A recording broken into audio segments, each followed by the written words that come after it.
Halikan na kasama ka, Bunyog.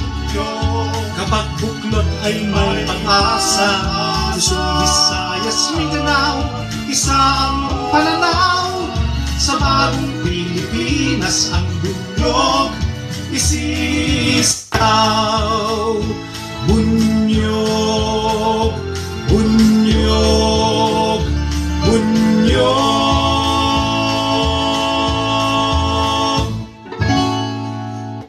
Magandang araw mga kabunyog, mga kababayan. Kulek Soliman ang malupit sa katotohanan. Sa Bunyog Pagkakaisa public page, napapanood din tayo sa Enzo Recto page at sa ating Bunyog Pagkakaisa YouTube channel. So habang kayo nanonood ay wag ka nating ikakalimutang i-share. Wag nating kalimutang i-share ang ating vlog, no? Sa iba't ibang mga kaibigan natin sa social media, di ba? Sa Facebook, no? Mahalaga na sineshare natin ang ating mga vlogs para nakakarating sa maraming kababayan natin. Pag-usapan natin po itong paggisa ni Senator Risa Hontiveros dito kay Inday. At nakita nyo, talagang ginigisa si Sara Duterte, si Sara Kim o Sakim. Kaya may bagong katawagan na eh. Kung may Marites, may Sara. Sara Kim, Sakim, yan. Sakim sa confidential fund at budget. Ginisa po siya ni Risa Hontiveros at hindi po siya makapalag. Sa mga tanong ni Risa Hontiveros na lahat ng kanyang mga sagot ay paiwas at malabo po. Ipaparinig ko sa inyo mga kabunyog, mga kababayan. Ito yung nangyaring tanungan doon sa Senado kung saan talagang kumbaga tawag dito, simpleng binoboljakan po simpleng nang boboljak si Risa Hontiveros dito kay Sara Duterte tungkol dito sa kanyang budget at ano nga ba ang kanyang plano sa Office of the Vice President. So ipaparinig ko sa inyo yung mga tanungan po mula sa Senado, no? Yung po yung napakagandang bahagi ng ating vlog. Talagang tayo ay kung ano yung totoo. Paparinig natin teka, nagpalit lang ako ng signal dito para mas malakas, no? Habang iniintay natin ang ating ibang mga kasama, bati muna tayo. Road Riders Vlogger, send star Ulol, dilawan ka. Suking-suki itong galit na galit. Dilawan ba? Galit na galit kayo kasi binubulgar dito sa Bunyog. Binubulgar ng Kulex Vlog ang mga katarantaduhan para maintindihan ng tao. Kung may nakalagay kasi dito, standard message natin, mag-send ng stars sa mga gustong tumulong. At sa mga ayaw mag-send ng stars, di huwag, mawalang galang na, Road Riders Vlogger. Lumayas ka sa aking vlog. Wala namang pilitan ba't kayo nandito, di ba? Doon kayo kila Kibuloy, di ba? Malaya kayo doon, hindi kayo pinipilit dito sa vlog ni Kulex, no? At ng Bunyog. Henry S. Aliap, ingat po, salamat sabi ni Road Riders Vlogger. Vlogger ka ba talaga o ano ka? Galit na galit agad, Paul Magharing, puro ginisa, paliwanag mo ang sagot kung may katiwalian. Ayun na nga paliwanag natin daw kung may katiwalian o wala. Sige request niyo yan. Naman tayo, mabait naman tayo. Papaliwanag natin. At matagal na tayo nagpapaliwanag tungkol dito sa confidential fund ni Sara Duterte. Ang pinag-uusapan po dito yung darating na budget Yung darating na budget sa dito sa 2024. Ayan, paparinig ko sa inyo para fair tayo, walang tawag dito, walang fake news. Alam niyo naman sa Bunyog bawal ang fake news no. Mahirap kasi mag-set up ng ng mga gadget kaya ganito ginagawa natin Papakita po natin ang paririnig ko sa inyo ang naging tanungan sa Senado kung paano ginisa si Sara Duterte. Ito po ito.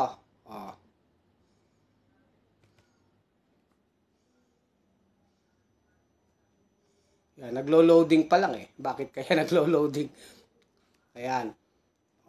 Ah.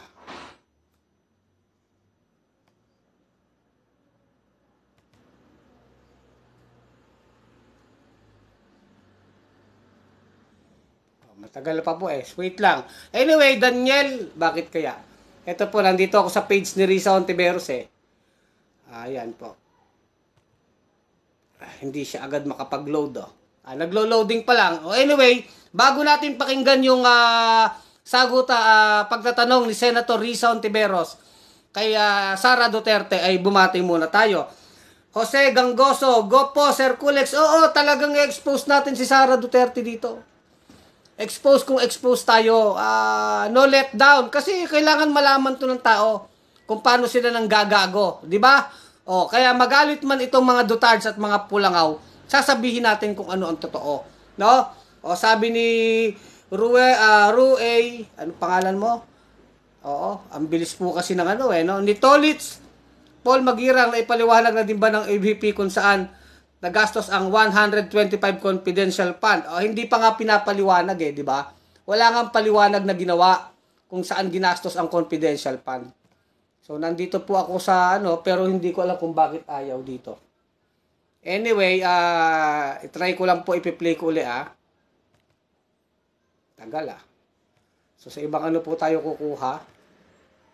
Pero maganda po sana dito no?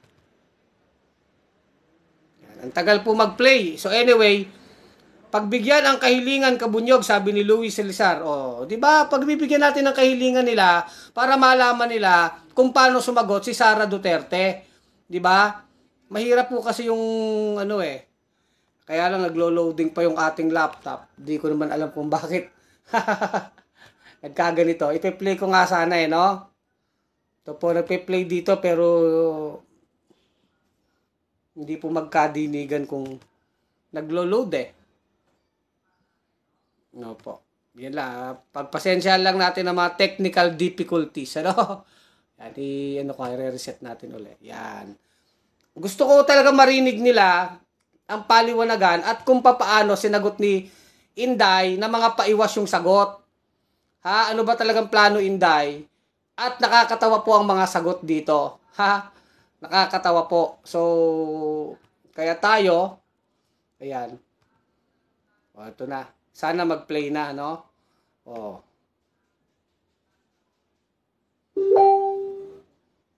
Teka lang. Yan po, talagang pinipilit natin i-play dito, no? Okay. Yan po, nandito na tayo sa page ni Risa Ontiveros. So, ipa-play natin yung sagot. Ayan po. Years per term, ano yung ipo-pursue nyo na primary mandates ng opisina? Mr. Chair, Your Honor, Yusek Lopez will answer the question. Mr. Chair, Madam Vice President, if you don't mind. Thank you. So, nakita nyo mga kabunyog, mga kababayan, unang tanong pa lang ni Risa Ontiveros, ano ang mandate ng opisina mo, Inday? Ano yung ipupurso mong mandate? Ang sagot agad ni Inday, tinuro agad yung kanyang Yusek, yung kanyang undersecretary. Sabi ni Inday, Yusek Lopez will answer the question. Kumbaga si Inday, nagpapasa load agad. Halatang halata. Ito, ulitin ko po Tungkol po, sorry, Chief of Staff. Mr. Chair, it's a general question kung anong primary mandates ang ipupursu ni VP during the 6 years of her term. So kung maaari po si VP ang sumagot. Yes, okay. Mr. Chair. Yes, there will be only two permanent projects that we will leave in the Office of the Vice President. One is the permanent office and residence of the future Vice Presidents. The second is the Vice President's Museum. And yes, that's two. And then the third is the Omnibus Law about the charter of the Office of the Vice President. So that's two. So tatlo daw ang kanyang project, sabi ni Inday. Magtatayo daw siya ng permanenteng opisina ng Vice President. Pangalawa, museum daw. Isipin nyo, museum Museum, sige na. At yung pangatlo daw, yung Omnibus Law. Batas tungkol sa mga gawain ng Vice Presidente. Yun yung sinabi niya. Tignan nyo po yung follow-up question ni Senator Risa Ontiveros. Salamat kayo, Madam VP. But I was asking po about primary mandates of your office.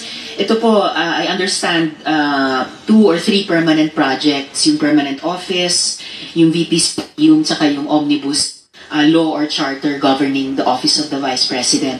Pero in terms of your office itself, ano yung primary mandates that you will to achieve as Vice President, Mr. Chair? The strategic direction is to institutionalize and implement socioeconomic services and key programs towards nation building in support of the 8-point socioeconomic agenda of the Office of the President and his direction and mandate of Bagong Pilipinas. Sigurado, it's one of the toughest. O yan, yun na. O, sabi, yung primary mandate nyo, nag-general answer na si Inday. Social services daw. Social services, sabi niya yun, ha? Yun daw mga social services at para daw dun sa suporta sa Bagong Pilipinas. Ngayon, ha? Maliwanag yung sabi niya. Social services at yung Bagong Pilipinas daw susuportahan. Tignan nyo. Nagkakautal-utal pa siya, ha? Kasi hindi niya talaga alam ang isasagot niya. Ito po. Follow-up question ni Risa Hontiveros. Portfolios to hold in government, pero nakikita ko po concurrent yon sa pagiging VPs. Hiwalay pa po yung primary mandates ng DepEd, which I'll ask in the other hearing later, but may iba pa pong primary mandates yung Office of the Vice President. So, at least nakikita ko yung primary mandates ng office mo in support of the mandates and the programs of the Office of the President. I hope, Mr. Chair, pangalawang taon na ito ng panunungkulan ni VP, at least the next budget hearings we can hear more and this mandates of the OVP kaysa lamang in support of yung mandates ng OP. Anong sabi ni Risa Hontiveros? Pero maganda lang yung pagkakasabi ni Risa. 2 taon ka na dyan, magdadalawang taon na kayo sa pwesto. Hindi mo pa alam ang mandate mo, Inday. Ang sabi mo lang talaga in support. Kasi ang hinihingi niya pong budget dito sa Office of the Vice President po, hindi biro ang budget na hinihingi ni Inday Tambaloslos. 2.3 billion. And yet pag tinatanong, ano bang primary mandate mo? Sabi lang niya, social services in support of Bongbong Marcos, in support of Bagoong Pilipinas o Bagong Pilipinas. So sabi ni Risa, sa susunod nga, dapat alam mo na magdadalawang taong ka na dyan hindi mo pa rin alam. Ito po yung mga follow-up question. Ito na, mas matindi po, mas mabagsik po yung mga tanong. The Office of Vice President has been allocated confidential funds amounting to 500 million pesos. According to Joint Circular number 2015-01 issued by the COA, DBM, DILG, GCC, and DND, confidential funds refer to those expenses related to surveillance activities in civilian government agencies that are intended to support the mandate or operations of that agency. So, una pong tanong dito, Madam Vice President, which dates of the Office of Vice President will be supported by the aforementioned allocation of the confidential funds, Mr. Chair? Mr. Chair, Your Honor, all of the projects of the Office of the Vice President use the confidential funds that is intended for the safe, secure, and successful implementations of programs, projects, and activities and engagements of me and all the satellite offices, including the central office of the Office of the Vice President. Hindi na po sabi nyo yung... Yun na, boom! Sumabog na ang kabobohan at katangahan ni Inday. Na-boom siya ngayon. Ito ang tanong at tignan nyo yung sagot. Anong sabi ni Risa? Meron kayong allocation na 500 million confidential fund. 500 million. At ayon sa batas, ayon sa COA, ayon sa mga batas, itong confidential fund ay pwedeng gamitin sa mga surveillance activity. Doon lang pwedeng gamitin. Surveillance activity para mapatupad nyo yung mga project ng isang particular na opisina. Halimbawa, ang NBI, meron siyang confidential fund. yung confidential fund na yon dapat ilaan sa mga surveillance activity. So, dapat doon nakalaan yung confidential fund. Kaya nga confidential eh. Diba? Less ang auditing dyan. Yun yung rule ng COA. Hindi naman sinasabi ng COA, bawal ang confidential fund. Pero, meron lang specific na mga alokasyon kung saan pwedeng gamitin ang confidential fund. Kaya ang tanong ni Risa Hontiveros dito kay Inday, sa mga project nyo dyan sa OBP, ano ba ang nangangailangan ng confidential fund? Ang sagot ni Inday, yung pong aming mga project sa security, general na naman, yung aming project sa security, nangangailangan daw ng confidential fund. Therefore, Inday, hindi mo naiintindihan ang confidential fund. Halimbawa, sabi mo, social services. Tutulong ka sa tao. Bakit ka magsusurveillance? So, anong kinalaman ng mga programa ng OBP para gamitan mo ng confidential fund? Sino isusurveillance mo? Tinanong ka nga nung una, ano yung mga project mo? Halimbawa, sabi niya, magpapatayo siya ng museum. Magpapatayo ka ng museum. Paano mo kailangan ng ano dyan? Ng confidential fund dyan? Ano yung isusurveillance mo dyan? Di ba? Yung mga nagpapalay, naghahalo ng semento?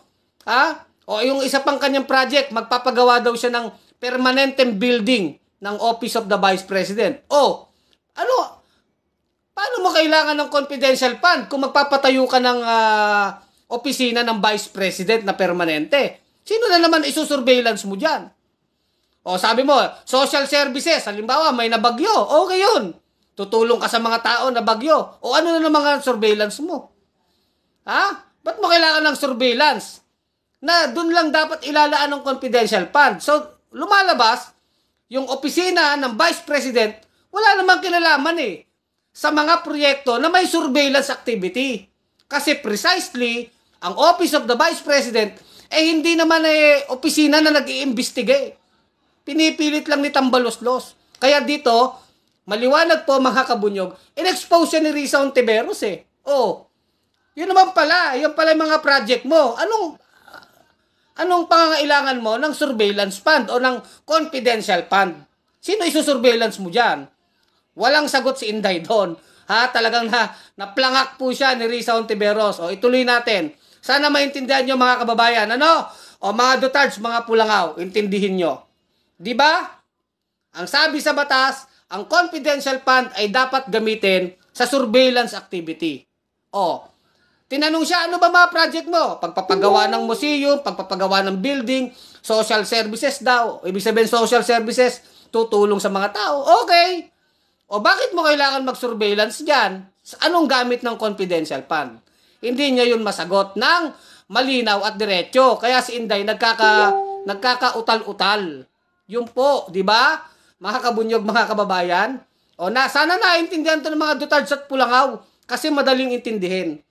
Di ba, Magnifico. Binabati natin si Kabunyog Magnifico, Salamat, Kabunyog Magnifico. Special special ang mo ngayon, Salamat sa iyo, Kabunyog Magnifico, Arnaldo Tian, good morning, Sir Kulex. Mila Bianino, good morning, Sir Kulex, at sa lahat ng Kabunyog. Wilfredo Abad, taong 2013 bilang pagsusog, dineklara po ng Supreme Court na unconstitutional ang pondo niyan. Sa kadahilan ng ito ay betrayal. Anyway, ibang issue yon. Wilfredo Abad, Edwin Rizare, ibubulsa lang yan. Maliwanag pa sa sikat ng araw. Booking na booking. Booking na booking siya ngayon. Ituloy natin po ang paggisa. Paggisa ni Risa Hontiveros dito kay Inday. Dapat sinamahan na ng sibuyas Tsaka 20 pesos na bigas ni Da Junior. Ginigisa si Inday dito. Tuloy-tuloy po natin ang tanungan sa Senado. Primary mandates ng office nyo in the next years would be in support of the primary mandates of the OP. So, alin po sa mga primary mandates yun, as you consider them in support of the primary mandates of the OP, alin sa mga primary mandates na yun ang mas supportahan or specifically gagas ng confidential funds na i-allocate ng Kongreso sa office? Yes, Mr. Honor, the constitution of the Vice President is only to be a reserve, a bench warmer in the event of, do not want to mention it, but in the event that the president cannot discharge his functions, that is the constitutional mandate of the office of the vice president.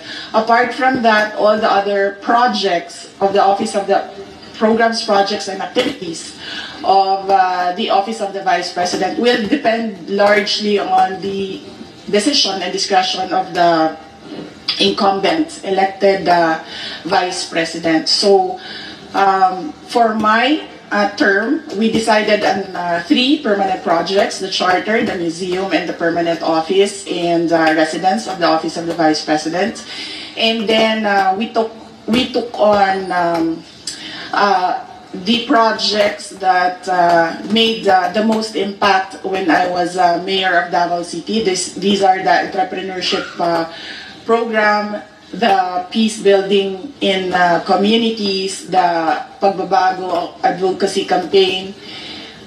We added the Pagbabago A Million Trees for in support of the mandate of the DENR. And then we have the Pansarap program in support of the Department of Health and the Department of Education. And then we created the Disaster Operations Center in support of NDRIMC and all those local governments who are asking for help from the Office of the Vice President when there are calamities or emergencies in their localities. And the buses donated to me, I lent to the Office of the Vice President to support the Libreng Sakay program of the national government. In addition to that, I discharge the functions and the duties of the Secretary of the Department of Education. And in addition to that, I was tasked by the President to co-chair the National Task Force on Ending Local Communist NTF-ELCAC. And yun, sa pool na. Umamin ka din, Inday. Umamin ka din. NTF-ELCAC. ELCAC. Utak rebelde ka. Ang tanong ni Risa, ang liwanag. Ano ang mga proyekto mo na nangangailangan ng confidential fund? Sabi niya, million trees. Trabaho ng DNR yan eh. Ano kailangan surveillance doon? Yung daw bus na dinonate sa kanya, binigay niya daw. Sa hospital, meron pa siyang sinasabi na mga relief operation, disaster. Okay lahat yun. Wala tayong kontra doon. Kasi kahit si Leni Robredo, nung Vice President, ginagawa yan. Hindi natin kinokontra. Maliwanag to. Hindi natin kinokontra yung mga proyekto na nakakatulong sa tao. Kung yan ang gagawin mo, Inday, okay lang yun. Sumigi ka. Basta wag yung nanakawin ng pondo ng bayan. Walang problema sa bunyog. Kung ginagawa mo yan ng maayos, okay yun, Inday. Pero ang tinatanong sa'yo, Inday, ano sa mga proyekto na yan ang nangangailangan ng surveillance para gamitan ng confidential fund? Anong sagot niya? Kung ano-ano, puno, trees, tree planting, disaster daw. Wala eh. At sabi niya nung huli, bench warmer daw siya yung pondo na yon. In case daw, mawala yung presidente. Mauta ka rin talaga, Inday, no? Matindi rin siya. Pag nawala daw yung presidente, siya papalit. Natural yun eh. Anong kinalaman sa confidential fund? Ngayon, yung huling sinabi niya, NTF-ELCAC. Di natumbok natin. Nagpapunction ka sa NTF-ELCAC. Yung pagiging vice president mo sa NTF-ELCAC, yung pagiging DepEd secretary mo, nire-relate mo pa rin sa NTF-ELCAC. Paghagad sa mga pinagbibintangan yung mga rebelde komunista. At ang totoo, pag kinokontra kayo, yan, rebelde agad ang gusto nyo sabihin. Terorista, ibig sabihin, gumagamit man kayo ng confidential fund, sigurado tayo, pag nanakaw yan, kung hindi nyo yan nanakawin, gagamitin nyo yan para durugin nyo yung mga kumokontra sa inyo na kritiko. Yan ang totoo. Di na-expose natin, maliwanag. Ang liwanag ng tanong ni Ontiveros eh. Lahat naman ng sinabi niya ng mga project, ginagawa naman yan eh. Kahit naman yung mayor, yung governor, yung mga congressman, kahit si Vice President Leni Robredo, yung mga tree planting na yan, mga relief operation naman, ginagawa naman talaga yun eh. Oh, kahit naman wala kang confidential fund, pwede mo naman gawin yan bilang Vice President. Kahit nga kapitan ka lang ng barangay, pwede mo naman gawin yan. Kahit nga konsyal ka lang ng bayan, well in fact, kahit hindi ka nga opisyal ng gobyerno, pwede ka naman tumulong sa kapwa. Ganon din ang ginagawa naman ng Bunyog eh. Oh, anong kailangan mo sa confidential fund, Inday? Hindi niya talaga masagot. Hindi niya masagot. Oh, di ba? Pahiyang-pahiya. Kung ano-ano pang sinasabi mo, mga tree planting pa. Oh, di, ibigay mo na lang sa DNR. Pagpapatayo ng hospital, di ibigay mo yung pondo sa DOH. Di ba? Ang dali-dali naman sana ng ng management. Oh, pero gusto niya ganon, walang problema. Ang sinasabi natin sa Kulex Vlog, kung yung mga pondo ng bayan na yan ay ipupunta mo sa mga nakakatulong sa Pilipino, kahit kami oposisyon, okay yun. Hindi naman sarado ang utak natin eh, di ba? Wala tayong problema doon. Ang problema natin sa iyo, Inday, hindi ka nagpapaliwanag saan mo dadalhin ang kwarta sa confidential fund. Pangalawa, sa 2.3 billion mo na pondo, sigurado ka bang walang nakawan dyan? Wala. Doon din magagalit ang Bunyog eh. Walang problema sa mga proyekto na makakatulong sa tao. Wala tayong problema doon. Okay yun. Ang ayaw natin, magnanakaw kayo. Diretso sa bulsa. Magbibigay ng konti sa tao, yung bahagi ng pondo na nakawin, SOP. Di ba? Ganyan yung kinagagalit ng grupo ni Magalong eh. Walang problema sa pagpapatayo ng pagpapagawa ng tulay, kalsada, kung ano pang mga kailangang proyekto, pabahay, okay yun, lahat okay. Ang nagkakaproblema tayo, pag hinahaluan na ng pagnanakaw. Oh, yan. At hinahaluan nyo, ginigipit nyo yung mga kritiko, pinagbibintangang NPA, pinagbibintangang terorista. Oh. Halimbawa ako, pwede na ako i-red tag ng mga tambalos-los na yan. Hindi naman tayo rebelde. Hindi naman tayo NPA. Nagsasalita lang naman tayo ng mga sa tingin natin ay dapat nating batikusin, di ba mga kabunyog? Oh. Ngayon, wala talagang may paliwanag si Inday. Saan mo magagamitin ang surveillance mo? Anong problema mo? Ha? Oh, di lumabas din yung huli, NTF LCAC. Oh, LCAC pa rin. Oh. At naniniwala ba kayo na yung pondo, separate pa dyan yung LCAC na may bilyong-bilyong pondo? Naniniwala ba kayo, barangay development plan, para daw wala na magrebelde? Hindi ganun eh. Alam naman natin, yung bilyon-bilyong pondo ng LCAC, ninanakaw din yan, ine-SOP din yan. Barangay project ng kalsada, waiting shed, basketball court. Lulukuhin nyo pa yung mga tao. Magpakatotoo na tayo dito. Yung pondo ng LCAC, ninanakaw din yan, may SOP yan. Bawat contractor dyan na nakakakuha ng kontrata, tumigil na kayo. Tumigil na kayo, mga tambalos-los na mga opisyal ng gobyerno. Inday, booking ka na eh. Sinahamong ka ni Risa Ontiveros eh. Oh, ngayon, pag ba magpapapiding program ka, feeding, mga pagkain ka mo ng bata sa DepEd. Okay yun eh, maganda yun. Total, pera ng bayan yan, dapat lang naman. Kailangan mo bang surveillance doon? Sino isusurveillance mo doon? Oh, ito po, tuloy natin ang discussion, tanungan sa Senado. In addition to that, I also took on the role of President of the Southeast Asian Ministers, Education Ministers Organization, SIMEO. And all of these activities use confidential funds. Okay, kita nyo lang, katambalos-los. Tambalos-los eh. Lahat daw ng activity kailangan daw ng confidential fund. Oh, siya daw ay nahirang doon na in addition I took on the president daw siya ng Southeast Asian Minister Education o Ministers Organization, SIAMO. And all of these activities use confidential fund. Bakit? Kung presidente ka ng Southeast Asian Minister ng Education, sino isusurveillance mo? Di ba? Ang laki. Lahat daw yun kailangan ng confidential fund. Sige nga. Sabihin nyo, nagpapagawa kang museum. Sabi mo, gusto mo museo. Kung ano ilalagay mo dyan. Anong confidential fund doon? Anong surveillance? Magpapagawa ka ng building. Confidential fund pa rin. Hindi natin maintindihan eh. Oh. Sige, tambalos-los na Inday. Oh, 'di ba? Tuloy po natin.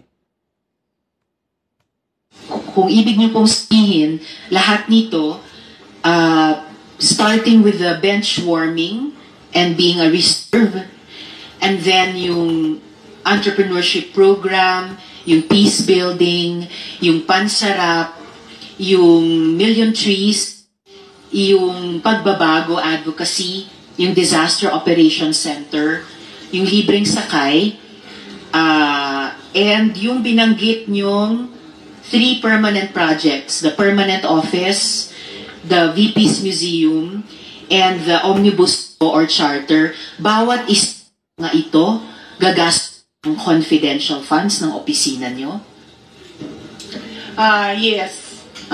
Mainly, the confidential funds, as I said, is for the safe, secure, and successful implementations of the programs, projects, and activities and engagements of the Office of the Vice President. In addition, Tignan nyo na kung gaano katambalos-los. Inulit ni Risa yung tanong. Yung bang tree planting mo? Yung libreng sakay mo? Libreng sakay daw sa bus, tree planting. Ano pa ba yung mga sinasabi doon? Yung mga sa edukasyon, yung feeding mo, kung ano bang mga... Yan ba nangangailangan ng confidential fund? Sabi niya, yes daw. Lantaran pang gagago, di ba? Di ba ang sabi ng batas, saan gagamitin dapat ang confidential fund? Surveillance. Ibig mo sabihin, magtatanim ka ng puno, tree planting, magsusurveillance ka pa. Adik yata tong si Inday Tamang duda. Baka yung nagti-tree planting, baka komunista to. Rebelde, ganun ba yon? Hindi natin magets. Libreng sakay. May libreng sakay daw siya. Okay yun. Libreng sakay, walang problema. Ibig mo sabihin, pati yung mga pasaherong sasakay doon, yung driver na nagda-drive ng bus, yung kung sino pang mga kasama dyan sa libreng sakay program na yan, may surveillance pa rin kayo? Walang hiya ka namang Inday ka. Kaya kailangan mo ng confidential fund. Diba? Ang daming mga tanong dyan, tree planting, pagpapagawa mo ng museum, diba? Surveillance kasi ang ano ng confidential fund Kaya doon talaga pinupunto ni Risa. there are times when the president is on official trips, travel abroad. I chair the executive committee, which is the caretaker of the Office of the Vice President. This is an additional dagdag trabaho sa lahat ng mga trabaho na na-mention ko po. Yung ibang items. Tignan nyo ba ang pagkatambalos-los? May panahon daw pag nagbubulakbol si Marcos, pag wala si Marcos nasa ibang bansa, siya daw ang OIC. Natural. Anin mo ang confidential fund doon. Iimbestigahan mo yung mga gabinete mo. Kung nakikipag-meeting na sa mga CCP, NPA, NDF, ganun ba yun? Nakakatawa ang mga palusot ni Inday dagdag trabaho daw sa kanya. Kung dagdag trabaho sa'yo, bakit? Anong kinalaman sa confidential fund? Di ba? Malabo po. Malabo ang sagot ni Inday na tambalos-los Ito ay papasa lang sa mga hindi nag-iisip. Diba? Sa totoo lang po mga kabunyog, mga kababayan. Tuloy. Na binanggit ni Madam VP na gagastos di umano ng confidential funds, specifically ng OVP, tulad ng sa DepEd, sa NTF-ELCAC, sa CIMEO, pati yung executive committee pag wala si Presidente, malamang sa hindi may sariling confidential funds na hindi na ginagastosan ng confidential funds na hinihingi ng Office of the Vice President. Madam VP, Mr. Chair, furthermore, the joint circular I cited provides that confidential funds can only be used for a limited range of purposes, such as the rental of transport activities related to confidential activities. So in broad terms po, ang mga activities na enumerated sa joint circular, gagamitin yung confidential funds. Just to refresh our memory, dun po sa 2015 joint resolution na yon, confidential funds can only be used for the following expenses: purchase of information necessary for the formulation and implementation of programs, activities, and projects relevant to national security and peace and order, rental of transport vehicles related to confidential activities, rentals and the incidental expenses related to the maintenance of houses, purchase rentals of supplies, materials, and equipment for confidential operations that cannot be done through regular procedures without compromising the information gathering activity concerned, payment of rewards to informers, and uncovering and preventing illegal activities that pose a clear and present danger to agency personnel or property or other facilities and resources under the agency protection done in coordination with appropriate law enforcement agencies. So, saang mga activities po na ito enumerated sa joint circular ay gagastusan ng confidential funds ng office nyo, Mr. Chair? It varies. Not all the activities are the same for each day and each month. The liquidation of the confidential funds includes the enumeration of the uses of... Oh, kita nyo na, ang tanong, sabi ni Risa Ontiveros, ayon sa Joint Circular Memo noong 2015, dito pwedeng gamitin ang confidential fund. Pag may safe house ka, bibili ka ng impormasyon, ibig sabihin may mga informant ka tungkol, may kinalaman dapat sa national security national security, hindi yung tamang duda lang na parang addict. So safe house, pagbili ng mga impormasyon, pag-hire or pag-ruupan ng mga sasakyan related to sa mga activity na pang national security, safe house, sasakyan, o ano pa. Yung sinabi po doon na tawag dito, yon, yung mga tungkol sa national security, yung sinasabing may clear and present danger. Ano ibig sabihin nun?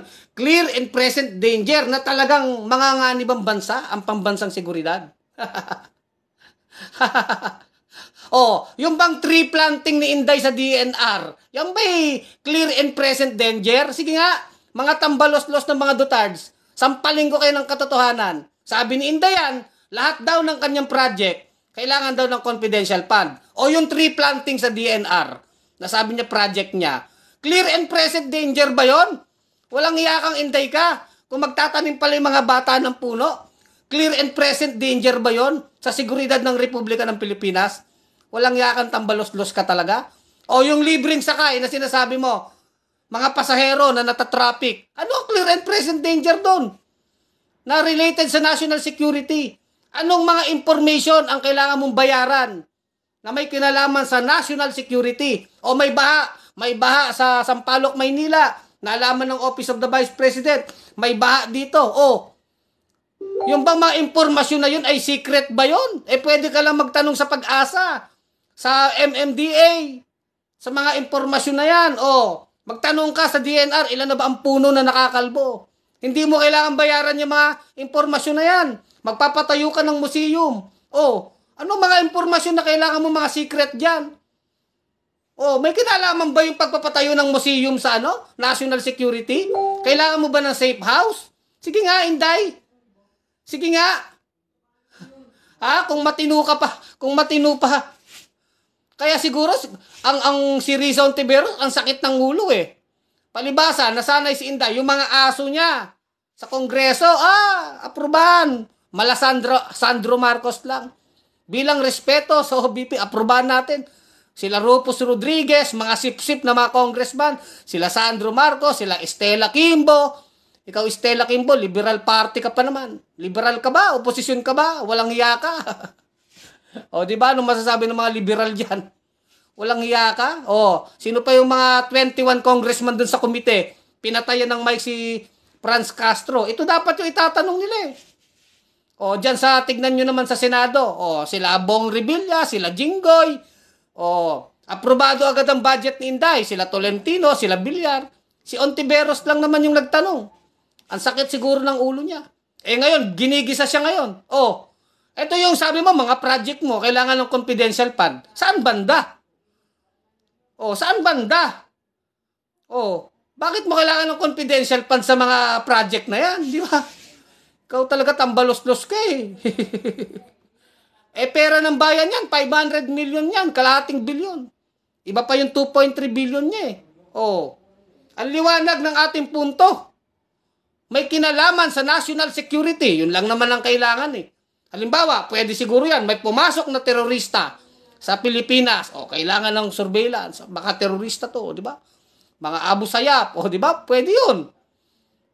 Pero yung tree planting, feeding, libreng sakay, mga project mo hindi ko kinokontra yun. Kung nakakatulong sa tao, ang kinokontra ko, bakit mo kailangan ng confidential fund sa mga ganyang project? Mga tambalos-los lang ang maniniwala sa iyo Mga utak pulbura. Aminin mo na kasi, papunta yan sa red tagging at pagnanakaw ninyo. Mga magnanakaw kayo. Ninanakaw nyo lang naman yung confidential fund na yan, yun ang totoo. Huwag na tayo nagtatanga-tangahan. Yun ang totoo dyan. Para sa DND lang yan, confidential fund, sabi ni Edwin Rizares. Tama po Or sa mga ahensya na talagang may kinalaman sa national security. Ano ang mga ahensya na may kinalaman sa national security? Philippine National Police, Armed Forces of the Philippines, National Intelligence Coordinating Agency, yung NICA. Ano pa? National Bureau of Investigation, yung CIDG. Di ba? Yung CIDG, NBI, DOJ, pwede pa ang DOJ dyan. National Security, Bureau of Immigration, pwede rin. National Security.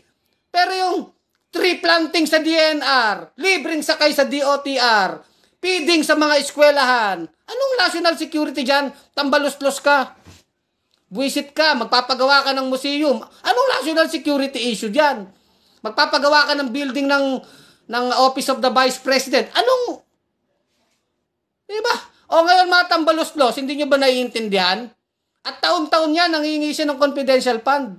Ganyan kagarapal dapat, mabait pa si Riza Ontiveros. Baka kung tayo. Wala namang kinalaman to sa national security Ilusyon mo lang to, Inday Para kang adik. Lahat ng tao sa'yo, komunista. Para kang praning. Praning ang tawag doon. Tamang duda na siya sa mga nakapaligid sa kanya. Kaya ganyan ang kanyang utak, di ba?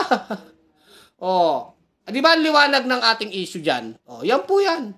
Yan lang ang buod ng ating issue, mga kabunyog, mga kababayan. Napakaliwanag po. Hindi na natin itutuloy kasi masakit na sa ulo. Pero definitely, pinakita ni Inday Dambaloslos na talagang wala naman talaga siyang proyekto na may kinalaman sa confidential fund. Ang masakit lang dyan, itong mga tuta niya sa Kongreso, hindi nagtanong. Ibigay natin kay Inday ang gusto niya, di ba? Sabi ng mga congressman, sip-sip sila Sip-sip na sip-sip. Hindi nila inisip na yung pera na yan ay pera ng taong bayan. Dapat ginagamit ng tama yan. Sa dami ng mga naghihirap na Pilipino, walang hiya kayong mga congressman kayo, sa buwatang kayo, mga walang hiya kayong mga magnanakaw kayong mga congressman kayo, diretsuhan na, mga magnanakaw kayo dyan, mga buhaya kayo dyan. Kaya nababastos na yung Kongreso. Ang Senado, bastos na rin. Bastusan po ang nangyayari. Kaya tayo sa Bunyog, hindi tayo tumitigil. Kung binabastos nila tayo, bastusin natin itong mga magnanakaw na to. Mga magnanakaw kayo lahat dyan. Mapi-plug down lang ako. Kung pwede kong mumurahin natin sa Facebook sa ating live. Sa galit natin. Mga walang hiyang ito. Napakawalang hiya po. Paano nila ang budget ng bayan? Trilyon ang ating budget kung paano pinaghahatian ng mga pork barrel ng congressman, budget ni congressman, budget ni Inday Tambaloslos, confidential fund, intel fund ni Da Junior, travel fund ni Da Junior, bilyon-bilyon, pagbubulak-bulang ginagawa. Walang hiyang mga ito, habang patuloy ang mga smuggler, nagsasaya sila, ang mga importation, kumikita mga middleman. Mga walang hiya kayo, tuloy-tuloy mga reclamation nyo, kasabot nyo pa ang China, mga walang hiya, habang binabaha tayo, taas presyo ng bilihin, mga hayop, mga hudas kayo, nagagawa nyo pang, ngumingiti-ngiti pa sila Bong Revilla nanonood pa ng basketball yung mga hudas na mga ungas na yan, nagagawa nyo pa manggago ng mga Pilipino. Panood-nood pa kayo ng Gilas Pilipinas. Kayo ang mga hudas na mga ungas.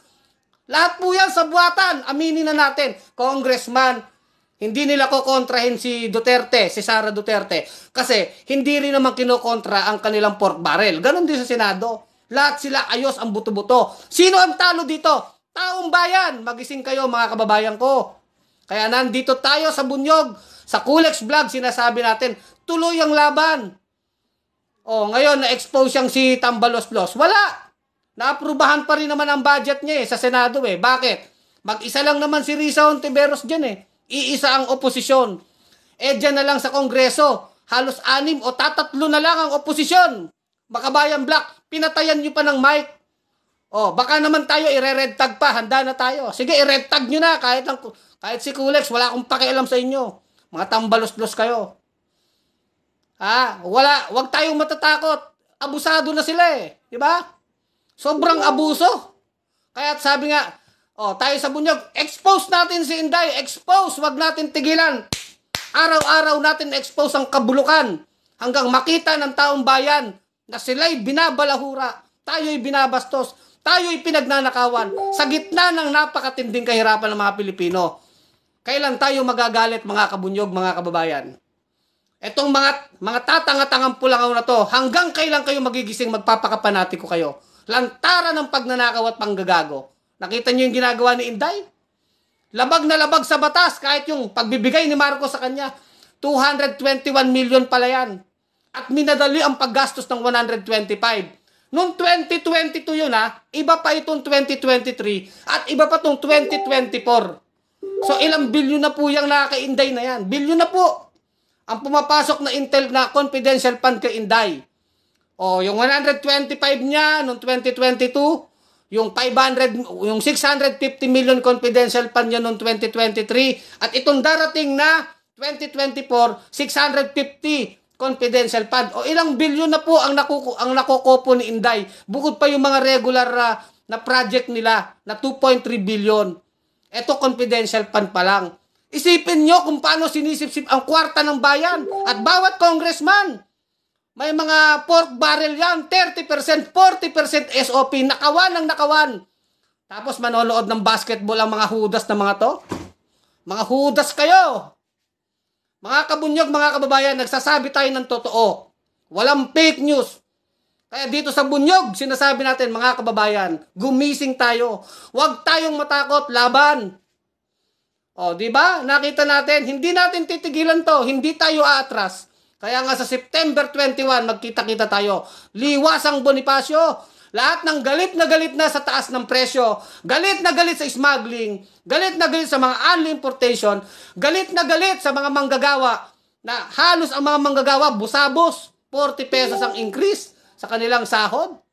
Galit na galit sa mga korupsyon, confidential fund, sa mga reclamation, sa ginagawa sa atin sa West Philippine Sea. Kung galit na kayo, mga kababayan, pumunta kayo September 21, magsama-sama tayo. Liwasang Bonifacio sa September 21.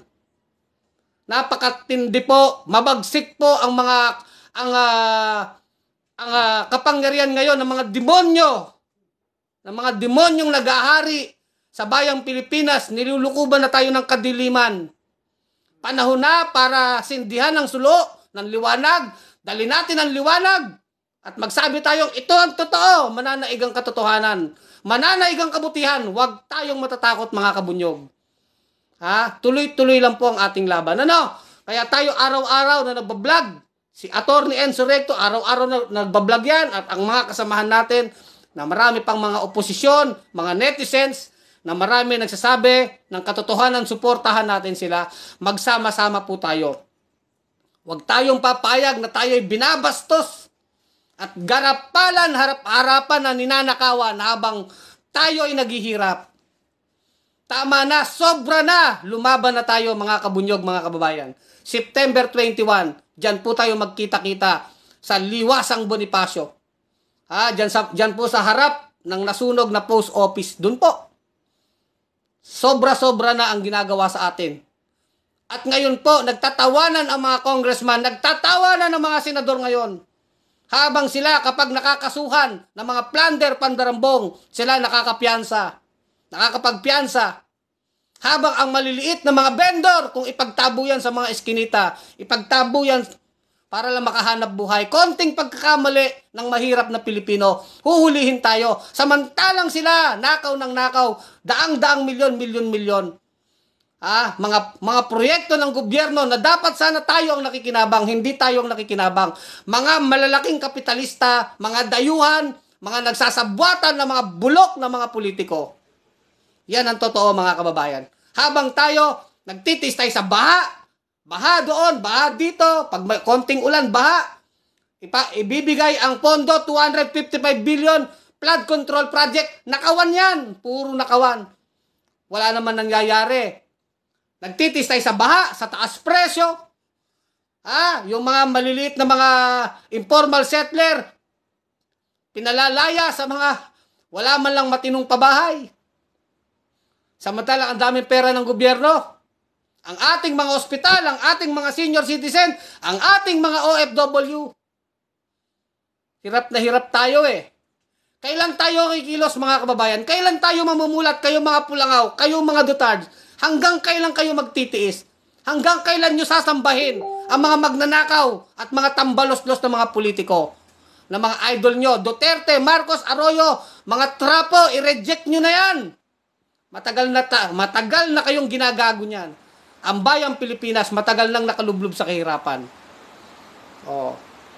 Sa totoo lang, kaya bakit matapang tayo magsalita? Totoo ang ating sinasabi, walang fake news. Nakawan ang nangyayari sa bansa natin, sabi ni Benji de Guzman. Shirley Bilyagen, good work, Sir Kulex. Take care always and God bless you always. Thanks. Sama-sama tayo, Ma'am Shirley. Walang atrasan sa laban. Walang aatras. Sa bunyog, tuloy ang laban natin, mga kabunyog, mga kababayan. Sa panahong walang nagsasalita, magsalita tayo. Hindi natin tatantanan, hindi tayo matatakot dyan kila Duterte, Marcos na yan. Sabihin natin kung sino sila. Mga magnanakaw kayo. Mga manloloko, magnanakaw, abusado, mamamatay tao. Ikaw, Duterte, sana makulong ka na sa ICC sa pagpatay mo sa mga Pilipino. Habang kayo, nakaw kayo dyan. Mga negosyo, pinapasok ng mga politiko, nila Bilyar. Pati tubig, kuryente, sige na, inyo na lahat. Nakita nyo, sila Bilyar. Mga prime water, pinagbibili na. Pati mga electric cooperative, ginagawang private, sige na, inyo na. Pati kalsada, inyo na. Mga walang hiya kayo. Lahat sa inyo na. Mga kabunyog, mga kababayan, ito ang katotohanan ng lipunan natin ngayon. Saan mang aspeto, hindi dahil sa tayo reklamador, kundi talaga namang nararanasan natin ang sobrang hirap. Sa totoo lang tayo. Nakakapikon, nakakagalit na eh. Na hindi sana ganito ang gobyerno. Marami tayong likas na yaman, maraming pondo ang gobyerno, pero saan napupunta? Sa kanila, puro sa kanila. Kayo na! Kayo na lang. Kayo ang anak ng Diyos dahil ang Diyos nyo si Lucifer. Mga anak kayo ng demonyo. Wala na tong awa itong mga politiko na mga trapo na ito sa atin. Sa totoo lang. Lablin Borrella. Mabuhay po tayo. Lahat kakamping. Salamat Marlon Ignacio Castillo. Sana ikaw na lang ang naging presidente. Hanggat may mga tatanga-tangang butante. Kahit sino sabi, ito magpresidente. Hanggat ang tao hindi namumulat. Yung pamimiloso po na yan, wala yan. Seryoso ang problema. Di ba? Sa totoo lang po, hindi ko maintindihan sa ating mga kababayan kung bakit ganito sila, no? Na nagpapaloko pa kayo sa mga trapo na mga kagaya ni Sara Duterte. Lanta-lantara na nga nanloloko eh. Sa harap na nga ng Senado. Kinakausap na nga ni Risa eh. Lantaran panluloko. Biro mo, halimbawa, tree planting. Mag-isip kayo, tree planting, magtatanim ng puno sa DNR. Bakit mo kailangan ng confidential fund dyan? Ano bang surveillance gagawin mo? Libreng sakay. Sige nga. Lantarang panggagago na yan eh. Yung bawal, kahit bawal, lantaran nilang nilalabag. Bawal nga eh. Pero sa kanila, sila batas, sila hari. At gamit nila ang pera ng bayan. Hindi naman yung piso o 5 piso. Daang-daang milyon. Bilyon pa nga. Bilyon. 2.3 billion. Budget lang niya. Sa Office of the Vice President. Bilyon ang budget ng mga yan. Ng mga magnanakaw at ang mga tambalos-los na yan. Bawat congressman, tanong nyo kay Romualdez. Si Romualdez, ilang congressman? 300 congressman. Mga buhaya. Mga magnanakaw kayo. Mga kabunyog, mga kababayan ko. Mga magnanakaw yung mga congressman na yan, governor, mayor. Kaya nga, galit na sila magalong, di ba? Tayo rin galit na eh. Sobra na ito. Parang ang nakawan, tinatanggap na lang ba natin? Sasabihin natin, wala na tayong magagawa eh. Sistema na yan. Mali. May magagawa tayo mga kabunyog, mga kababayan ko. Lumaban tayo. Mag-organize tayo. Magboses tayo. Mali yan. Ang pagnanakaw ay mali. Dahil pang-aapi yan sa kapwa. Panlalamang yan sa kapwa-tao. Di ba? May magagawa tayo mga kabunyog, mga kababayan. Kaya tayo araw-araw nag-expose tayo. Binubulat-lat natin ang baho nila. Yung bagong Pilipinas na naging gagong Pilipinas. Ginagago ang Pilipinas. Abnormal pala kayo, sabi ni Rolo. Nakakalungkot po ang mga komento ng iba nating mga kababayan. Ano? Solid Duterte kami. Di mag-solid Duterte na kayo. Huwag na kayo mandamay. Solid Duterte pa rin kayo. Saan kayo dinala ni Duterte? Saan dinala ni Duterte ang bayan? Ha? Tanong niyo yan sa sarili niyo. Ano bang kalagayan ng Pilipinas ngayon? Tanong nyo sa sarili nyo yan. Bakit si Duterte ang minamahal nyo? Bakit hindi nyo kayang mahalin ang inang bayan? Bakit hindi nyo tignan ang kalagayan ng kapwa nyo Pilipino? Hindi pa ba kayo namumulat sa katotohanan? Sa ginagawa nila sa atin? Mga trolls yan. Opo. Gerson, sabi ni Edwin Rizare, Gerson Jan Malilim, you will always have your own time too. Ngayon na ang oras eh. Hindi naman tutungkol sa politika eh. Tungkol ito sa tama't mali. Di ba? Ang dami po nagko-comment sa atin. Maraming salamat mga kabunyog, mga kababayan ha. Peter Panganiban, mabuhay ka Kulek. Salamat po ha. Hanggang dito na lang ang ating vlog. Muli ito si Kulek Suliman, ang malupit sa katotohanan sa bunyog pagkakaisa public page. Laging nagpapaalala sa inyo, labanan ang mga trapo Marcos, Duterte, Arroyo, mga trapo Red Jack. Magkita-kita po tayo sa September 21 sa harap po ng Liwasang Bonifacio. Ipaglaban ng inang bayan, mga kabunyog, mga kababayan, tuloy ang laban.